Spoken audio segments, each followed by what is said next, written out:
안녕하세요.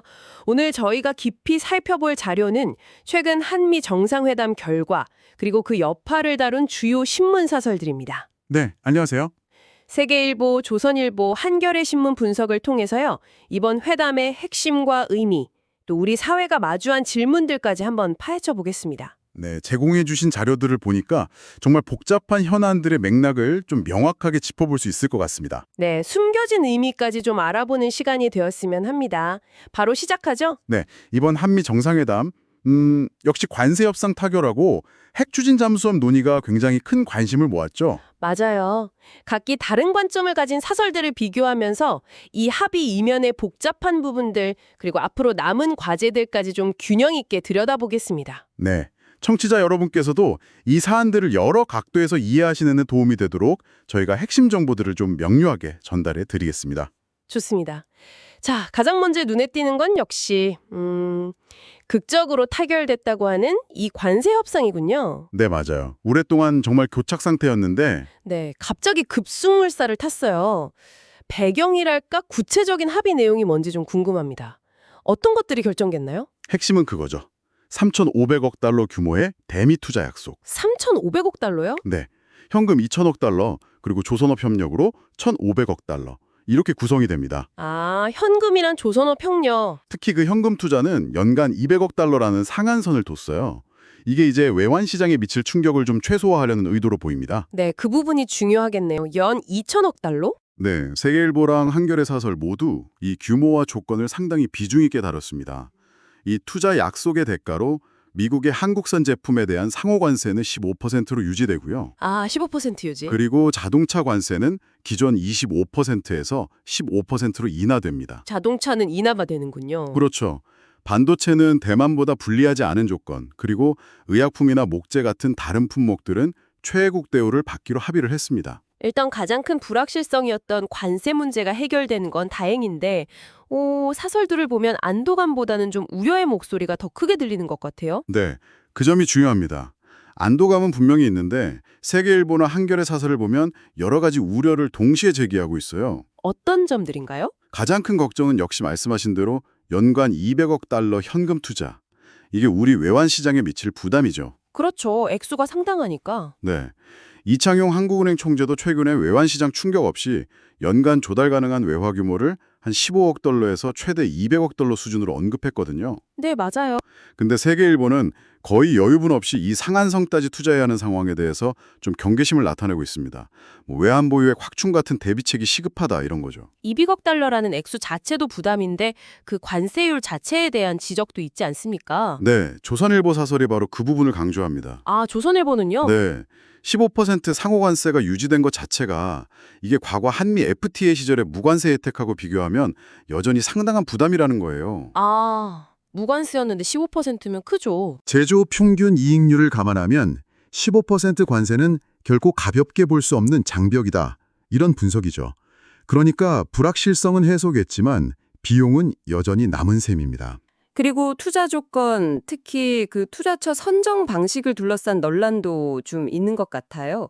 여기서 신문사들 시각이 좀 갈리는 것 같던데요. 바로 그 부분입니다.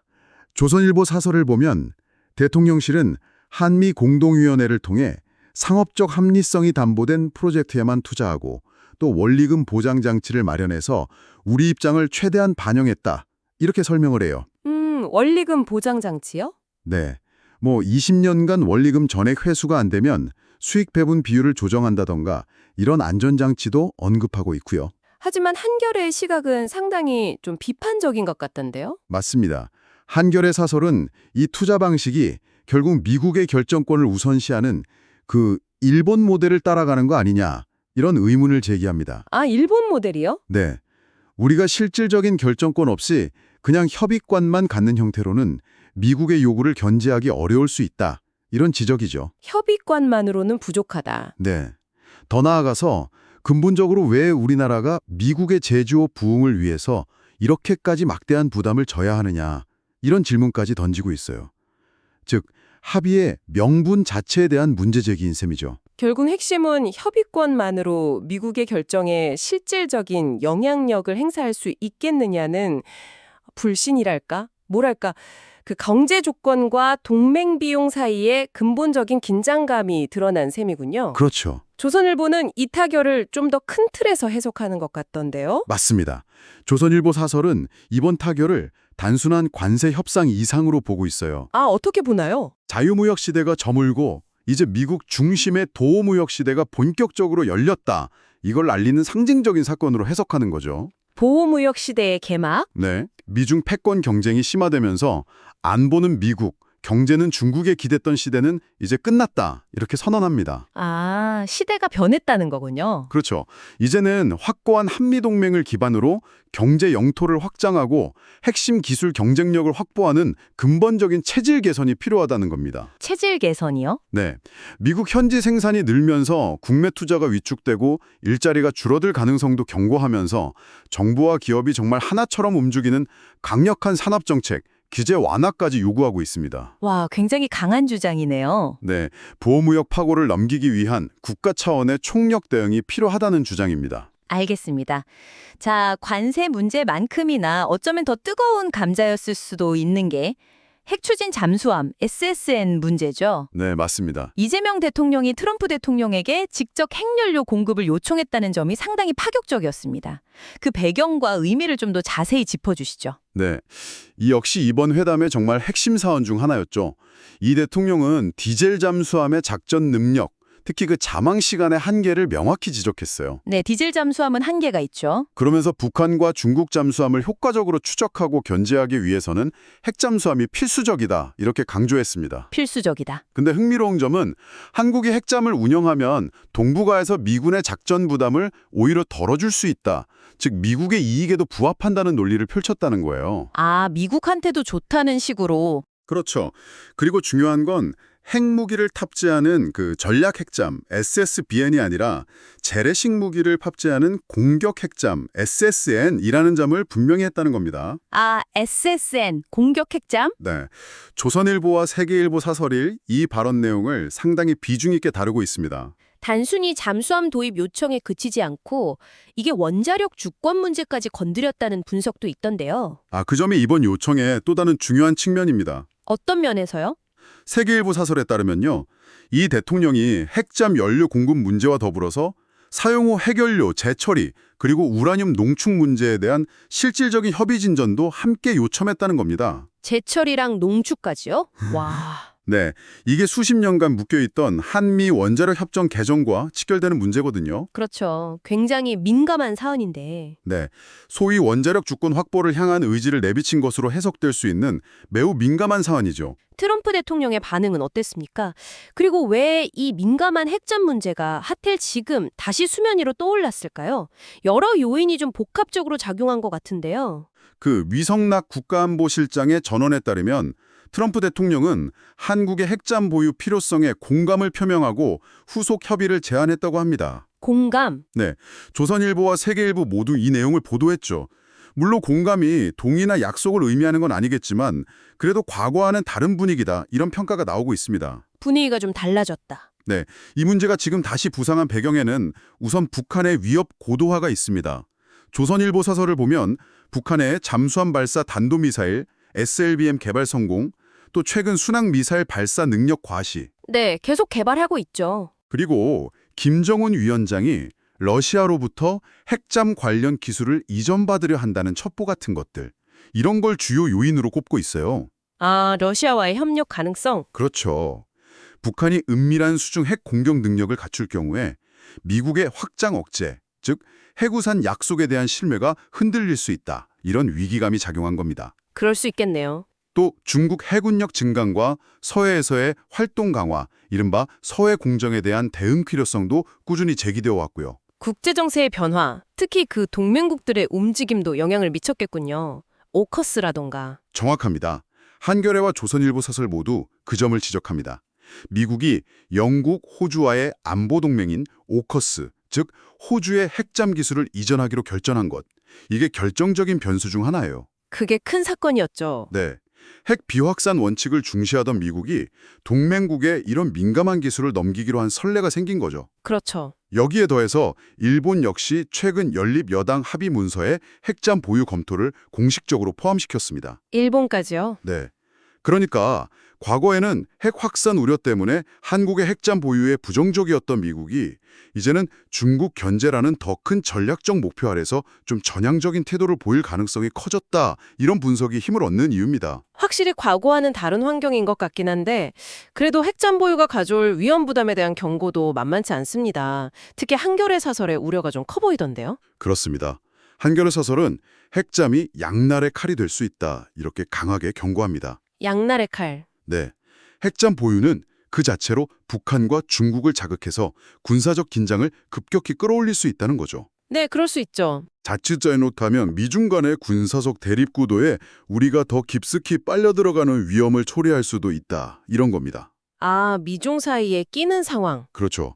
따라서 단순히 핵잠을 갖는다는 목표 달성에만 매몰될 게 아니라 이 대통령이 언급했던 것처럼 작전 반경을 동해, 서해 같은 한반도 주변 해역으로 명확히 제한하고 군사적 충돌 가능성을 낮추고 또 외교적 파장을 관리할 수 있는 구체적인 안전장치 마련이 반드시 병행되어야 한다. 이렇게 강조합니다. 안전장치가 필수적이군요. 네, 기술적 문제를 넘어서 전략적, 외교적 함의를 아주 신중하게 고려해야 한다는 지적입니다.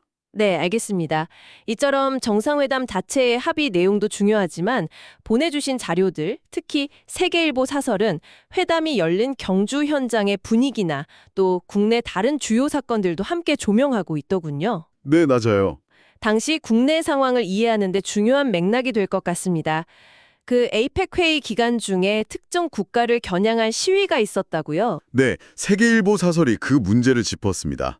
에이펙과 같은 중요한 국제 행사가 열리는 시기에 특정 국가, 특히 미국이나 중국을 겨냥한 혐오 시위가 잇따르는 상황에 대해서 좀 우려를 표명했어요. 혐오 시위요? 네, 이런 시위가 우리의 국익을 해치고 국가 이미지를 실추시킬 수 있다. 이런 지적인데요. 특히 무비자 입국 중국인이 아이들 장기를 적출해 간다는 식의 이건 명백한 가짜뉴스잖아요. 네, 그렇죠. 이런 가짜뉴스가 온라인에서 확산되고 일부 정치권에서 이런 반미, 협중 정서에 편승하려는 움직임까지 보인다. 이렇게 비판하면서 자제를 촉구했습니다. 정치권까지? 네. 물론 헌법상 집회와 결사의 자유는 보장되어야 하지만 국가적 행사의 중요성이나 외교관계에 미칠 파장을 고려할 때 시기와 방식에 대한 사회적 성찰이 필요하다. 이런 메시지를 던지고 있습니다. 네, 같은 세계일보 사설에서 다룬 또 다른 국내 사안도 상당히 충격적이었습니다.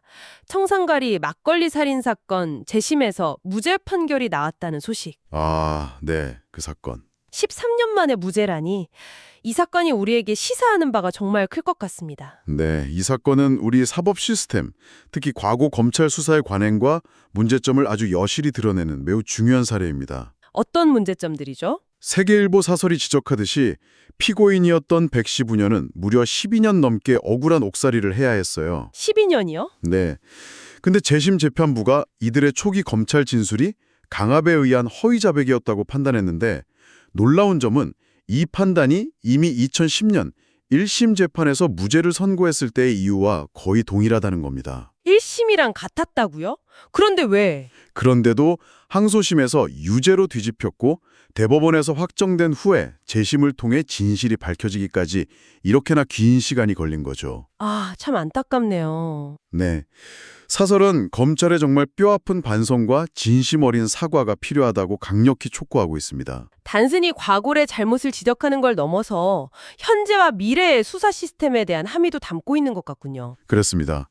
이 사설은 수사권 조정으로 이제 많은 사건의 1차적, 종결적 수사 권한을 갖게 된 경찰이 이 사건을 타산지석으로 삼아서 인권 보호에 더욱 만전을 기해야 한다고 강조합니다. 경찰의 역할이 중요해졌죠. 네. 동시에 경찰 수사에 대한 검찰의 보안 수사 요구권 등을 통해서 검경 간의 건강한 견제와 균형이 이루어지는 것이 결국 국민의 인권 보호에 더 유리할 수 있다. 이런 시각도 함께 제시하고 있습니다. 아, 견제와 균형. 네. 수사 시스템 개혁 과정에서 적절한 균형점을 찾아야 한다는 상당히 중요한 제언이라고 할 수 있습니다. 네, 오늘 저희는 한미 정상회담 결과를 둘러싼 국내 언론의 다양한 시각과 그 이면에 놓인 복잡한 과제들을 쭉 살펴봤습니다. 네, 정말 복잡했죠. 그렇죠.